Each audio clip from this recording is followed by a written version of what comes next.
বৃক্ষ রোপণ করার একটা কর্মসূচি হাতে নিয়েছি এবং তারই অংশ হিসেবে আমরা আগামীকাল গাজীপুরে কৃষি গবেষণা ইনস্টিটিউটে আমাদের জহিরুদ্দিন স্বপন ভাই, যিনি গতকাল রাজনৈতিক উপদেষ্টা হয়েছেন আমাদের মাননীয় প্রধানমন্ত্রী, ওনার উপস্থিতিতে এবং 3 জন এমপি থাকবেন, কৃষি সচিব থাকবেন। সেখানে আমরা 20,000 চারা আমরা রোপণ করব। সেখানে একটা বড় বিশেষত্ব হলো যে চারা বিতরণ এবং রোপণ দুইটা কর্মসূচি। আমাদের মাননীয় প্রধানমন্ত্রীর একটা কর্মসূচি আছে, 1 চাইল্ড 1 ট্রি প্রোগ্রাম। একটা স্কুলে ছাত্রছাত্রীকে একটা করে চারা হাতে ধরিয়ে দেওয়া, সেটা বনজ, ফলজ এবং ঔষধি। এই চারাগুলো তাদের বাড়ির আঙ্গিনায় এবং বিভিন্ন জায়গায় তারা লাগাবে। এইভাবে দেশকে একটা অক্সিজেন হাব তৈরি করবে, যেটা আমাদের মাননীয় এমপি সাহেব বলেছেন আর কি। তো যাই হোক, আপনারা সবাই এই কর্মসূচিতে অংশগ্রহণ করবেন এবং দেশকে সবুজায়নের ক্ষেত্রে আপনারা অবদান রাখবেন। আপনাদের শুধু ছোট্ট একটা উদাহরণ দিয়ে আমার বক্তব্য শেষ করছি। সিঙ্গাপুর নামে একটা দেশ আছে, যেই দেশটাতে আমি অন্তত 25 বছর আগে যখন গিয়েছি তখন আমি মরুভূমির মতো দেখেছি। তাদের দেশ এখন সবুজে শ্যামলে ভরপুর, কারণ তারা বছরে 2 বার চারা লাগায়, বছরে 2 বার বৃক্ষরোপণ করে। এটা তাদের রাষ্ট্রীয় কর্মসূচি। তাদের প্রধানমন্ত্রী রাস্তায় নেমে আসে, অফিস থেকে সব কর্মকর্তা কর্মচারীরা তারা এসে প্রত্যেকে একটা করে চারা লাগায়। তো সেই সিঙ্গাপুর কিন্তু সবুজ হয়ে গেছে।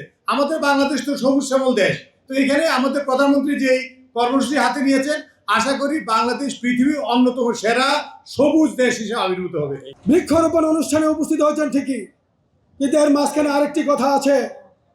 সেই কথাটি হলো, সমাজ পরিবর্তনের জন্য আমাদের এসএম জাহাঙ্গীর আমাদের মাঝে উপস্থিত হয়েছেন, এলাকার উন্নয়নের জন্য উপস্থিত হয়েছেন, পানি ও বিদ্যুতের গ্যাসের নিরসন করার জন্য উপস্থিত হয়েছেন। সাথী বন্ধুরা,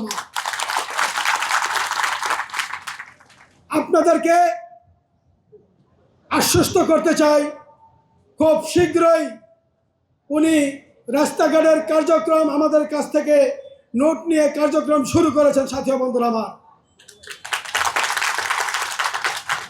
শুধু তাই নয়, অত্র এলাকার পানির যেই সমস্যা আছে সেই নিরসনে আমার নেতা আমাকে আশ্বস্ত করেছেন, তুমি জায়গা দাও, আমি তাৎক্ষণিকভাবে আমরা পাম্প করে দিব।